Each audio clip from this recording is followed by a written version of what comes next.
ఇంకో పక్కన ఈరోజు మీరు ఒకసారి చూస్తే ఎక్కడ చూసినా గంజాయి పంట బాధేస్తుంది. డ్రగ్స్, పిల్లలు ఏమైపోతారో అని ఆందోళన కలుగుతుంది. ఎప్పుడైతే డ్రగ్స్ తీసుకున్న వ్యక్తి, గంజాయి తీసుకున్న వ్యక్తికి భార్య తల్లికి వ్యత్యాసం తెలియదు. వాళ్ళలోకి దుర్మార్గులు వస్తారు. అలాంటిది రాష్ట్రంలో గంజాయి రాజధానిగా విశాఖపట్నాన్ని చేసి ఎక్కడ చూసినా పంట పండించే పరిస్థితికి వచ్చారు. 5 ఏళ్లుగా ఒక్కసారి కూడా యాక్షన్ తీసుకోలేదు. పోరాడితే కేసులు పెట్టారు. ఈరోజు నేను చెప్తున్నా, ఎవడైనా సరే గంజాయి కానీ ఎక్కడన్నా పండించిన గంజాయి తెచ్చి అమ్మినా అదే మీకు చివరి రోజున మరొకసారి హెచ్చరిస్తున్నా. డ్రోన్స్ పెట్టాను, ఎక్కడికక్కడ డ్రోన్లన్నీ వచ్చి చూస్తున్నాయి.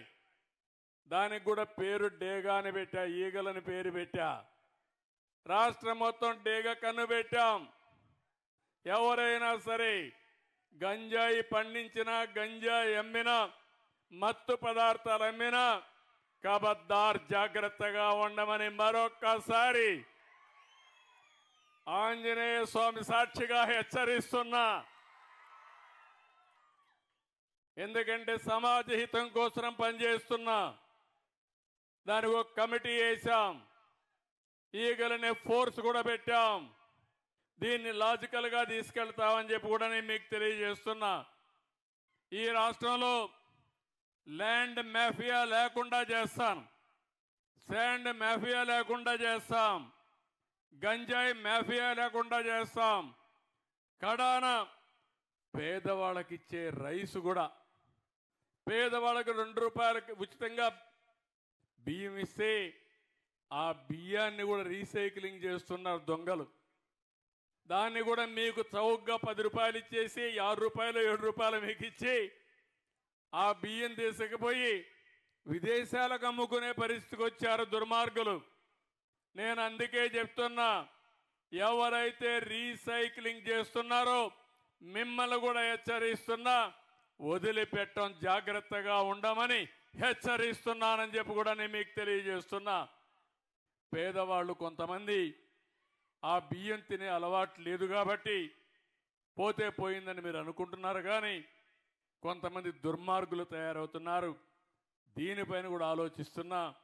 ఏ విధంగా చేస్తే ఈ సమస్య పరిష్కారం అవుతుందో, పేదవాళ్లకు న్యాయం జరుగుతుందో దానికి కూడా ప్రయత్నం చేస్తాం. ఎక్కడ చూసినా మాఫియాల రాజ్యంగా తయారైపోయింది, దోపిడీ రాజ్యంగా ముందుకు పోయారు. ఇవన్నీ ప్రక్షాళన చేయడానికి కొంత సమయం పడతా ఉంది. ఇంకో పక్కన చెత్త మీద పన్నేశారు. 83 లక్షల మెట్రిక్ టన్నులు చెత్తంతా పేరకపోయింది.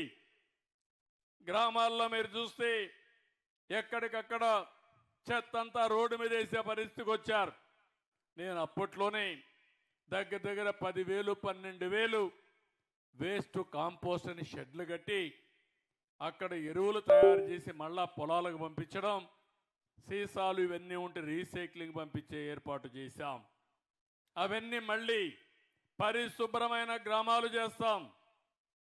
ఎక్కడికక్కడ ఏ గ్రామం చూసినా ఒక పరిశుద్ధమైన గ్రామంగా, క్లీన్ విలేజ్గా తయారు చేసే బాధ్యత ఈ ప్రభుత్వం తీసుకుంటాం.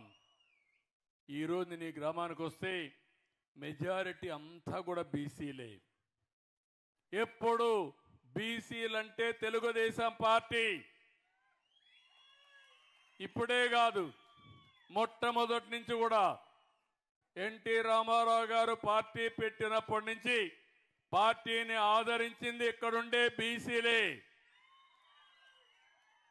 అందుకే నేను ఎన్నికల్లో కూడా చెప్పాను, బీసీలకు న్యాయం చేసే బాధ్యత తీసుకుంటామని చెప్పాం.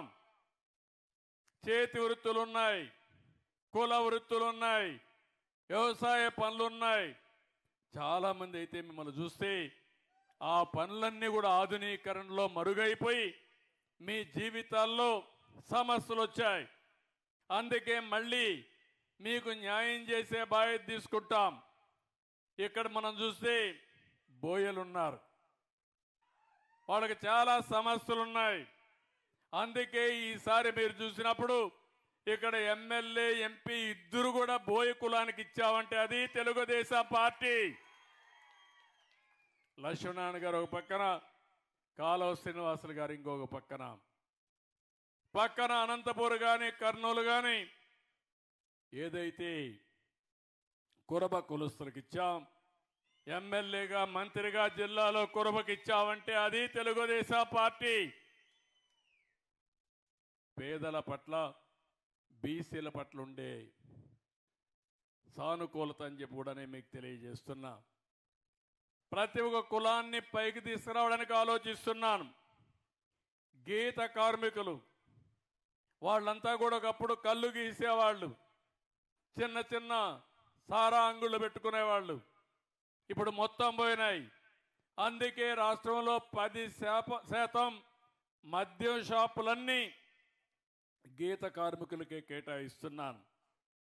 అర్చకులు ఉన్నారు, చాలా ఇబ్బందుల్లో ఉన్నారు.